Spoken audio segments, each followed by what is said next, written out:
Former Haitian President Jean-Bertrand Aristide and his family flew back to Haiti last week after 7 years in exile. In a Democracy Now! Broadcast exclusive, I was on the plane from South Africa through Dakar, Senegal, to the Haitian capital of Port-au-Prince.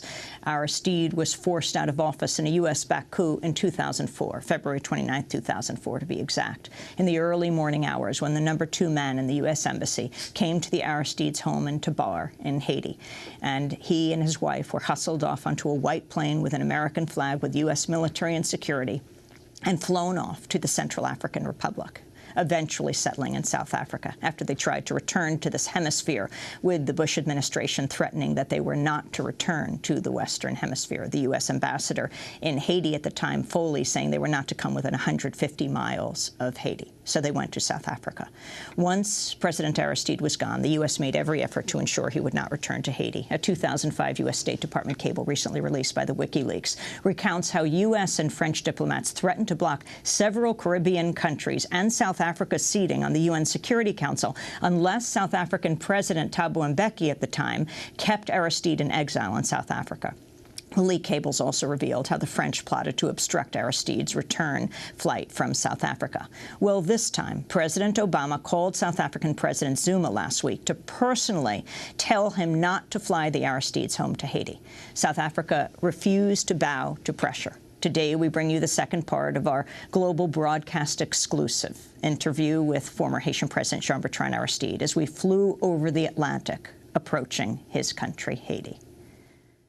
Your country was the first black republic in the world, Haiti. It was born of a slave uprising. The U.S. has had a troubled relationship for decades after the Republic of Haiti was established because they were afraid it would inspire slaves in the United States. They didn't want to recognize Haiti. Can you talk about that relationship and Haiti's history? The U.S. waited for 58 years before recognizing our independence. It's a long time. But I also realized that many Americans understood what was going on. And Americans who understood our good friends of Haiti.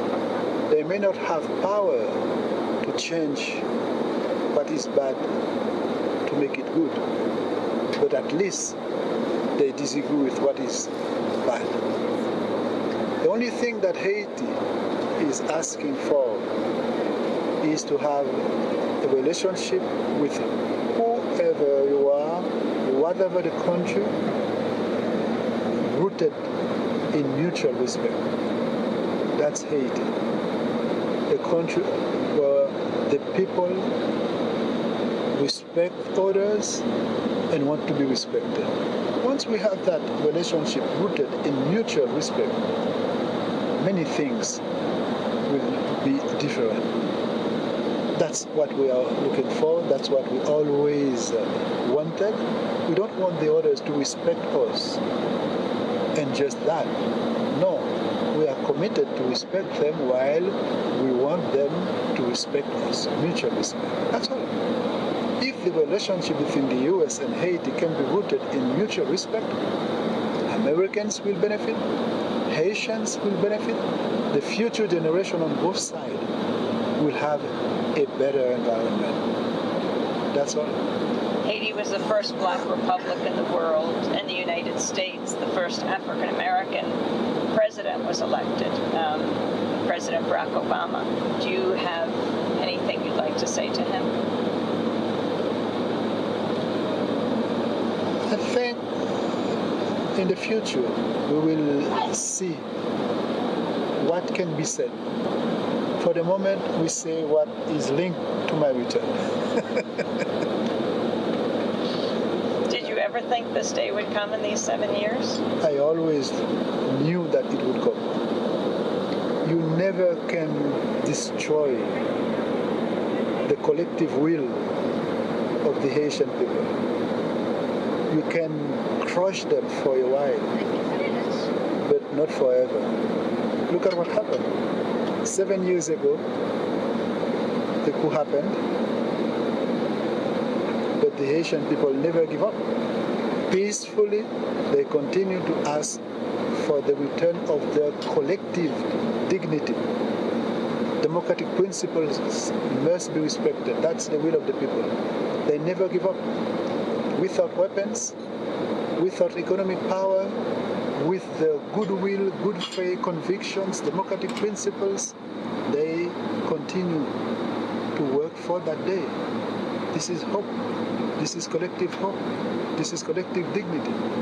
What's remarkable is really the whole movement that rose like a wave that swept you into the office of the president, Lavalas.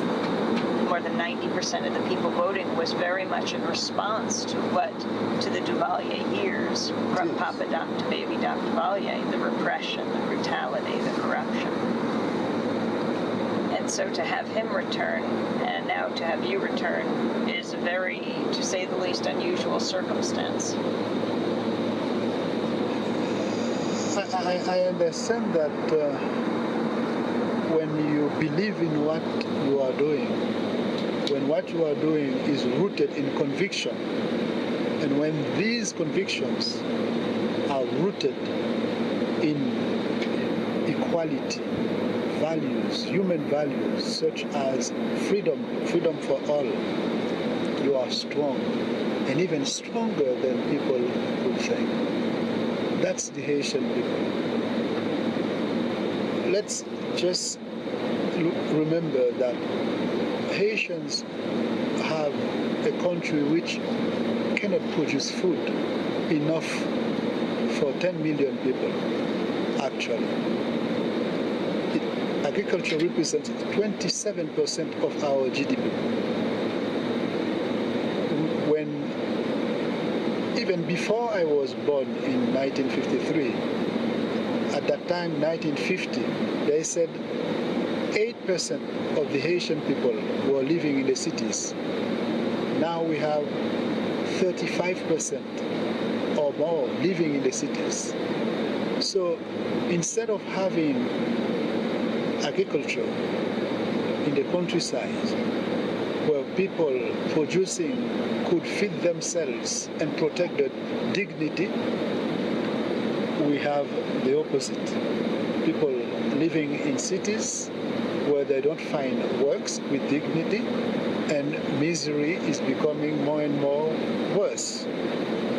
My point is, this economic disaster didn't destroy the human values of the Haitian people, neither their dreams, not foolish dream, the dream of freedom for all, justice for all, food for all, education for all, health for all. Those are like a motor driving the Haitian people moving forward despite of catastrophes. Political catastrophes we had. But fortunately, the people know what is good for them. Earlier I said we only need to include them and not exclude them. Once the people are included in the collective process, their voice will be heard, and dramatic good changes will happen. So you return now to Haiti, not as president, but as a resident of Haiti. Simple citizen. Happy to be simple citizen. Yeah. Yet for decades, for more than 20 years, you have been a leading political figure, a leader in the country. So what do you say to the people in Haiti who are looking to your leadership in that way? Before being a president, years ago, I was serving the people as a priest. Becoming a president, I always said I have to continue serving. There is no dichotomy between serving the people as a priest or serving the people as a president. Now, as a simple citizen, I will continue to serve. putting myself at their service. That's what I always wanted, and it's happening. So I enjoy it. Your mother and your father, who were they? My dad passed away when I was only 3 months old, and my mom is actually 89, ready to go back to Haiti because she's living in Florida with her daughter, who is my sister. So I guess she's excited because she will be able to see me before she dies. That's what she often said. I want to see you before I die. Now she will see me, but she should not die now. And your safety in Haiti and the safety of your family, what do you need to feel safe there? People may not understand me when I say I feel bad to address the issue of my security without addressing the issue of the security of the Haitian people. But those who understand what I mean by seeing the conditions of living in Haiti, they will understand. That means, yes, I care about my security, I care about the security of my children. So we have to be careful to not expose ourselves when it's not necessary, to not take the risk when we should protect children. They are children. But at the same time, if I have full security and I enjoy it and I feel comfortable, while people don't have food, I will be disturbed. And I have to be disturbed because the majority of the Haitian people are living with less than $1 a day. That means every day they are facing a kind of life where we cannot see any kind of safety. Living with less than $1 a day, that means it's terrible. Sometimes some people may hear about being hungry, but they don't understand that because they always have food. Once you understand what does that mean for a father of a family or a mother who have children and who cannot put the bread on the table, they leave the house, go out to look for bread, and they come back without a piece of bread. It's a tragedy, and that tragedy is not far away from us. It's on a daily basis among us within millions of people. So safety for me, it's important, I know it, but at the same time, I link it to the safety of the Haitian people. Forgive me for referring to the United States over and over, but as an American reporter seeing the relationship with Haiti, I think it's very important to understand a Haitian perspective on the United States. In 1991, you were ousted in a U.S. back coup. In 2004, the same. Yet, in both cases, you have now returned. The first time, you returned as president after 3 years. Now you're returning after 7, but not without the United States putting up a mighty fight. The former State Department spokesperson sent out a tweet that said, Haiti must look forward, not back, because he didn't want you to return. And President Obama called President Zuma to not have you come back, to not fly you back into Haiti. Yet in every case you have prevailed. I never saw my return the first time and the second time as a kind of victory of someone. Now, I think truth is always fighting against lie. Light is always fighting against darkness. When you embrace truth and you want to avoid lies, you are moving the right way. And you feel that you are happy because you are on the good side, the side of the truth, the side of light. We don't have a problem if someone one day doesn't see light or truth. The problem is if you decide to stay in darkness, lying, then that makes a huge difference. These two could happen. It means darkness. It means lie. The return is happening twice. It means truth, light. Those who knew that a people couldn't vote for a president and then crush, denying their rights. Those who fought for the return based on these democratic principles are the people who can help others who embrace lies or darkness. Not as a way to say, we are good, you are bad. No. You didn't see the light, you can see it, that's fine. Let's embrace light, let's embrace truth, and together let's move to make the world a better place, because once the world is rooted in truth, in light, millions and millions of people will see good things happening in their own life, because we have too many people lying, too many people embracing darkness. Some newspapers in the United States have said two despots returning, Jean-Claude Duvalier and Jean-Bertrand Aristide. This is lie. This is darkness. That's what I was saying. And some people, when they lie, they are paid to lie. You cannot prevent them to lie because they want to lie and they are paid to lie.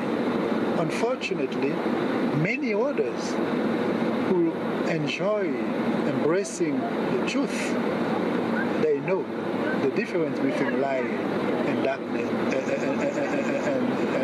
And darkness. When you first became president, you called for an increase in the minimum wage. Yes. Many wondered if that was part of why you were ousted for 3 years. It was part of it. It was part of it, if you allow me to say it. It was part of it. Yes. Why? Because some people want to impose neocolonialism. And by neocolonialism, they want Haitians to work for nothing or pennies. And when the people elect a president, a government, to accompany them in a democratic way to make changes in their life, then they oppose that. And it's not only in Haiti where we have people opposing the rights of workers. And I do believe we did it because it was right. We should not have modern slavery. We should not replace democracy by neocolonialism. So I'm happy that we tried to do what we were supposed to do, rooted in principle, democratic principle. President Clinton apologized to Haiti, saying the U.S. had followed the wrong route when it came to dumping rice, for example, wiping out the farmers of Haiti and imposing U.S. rice on the country.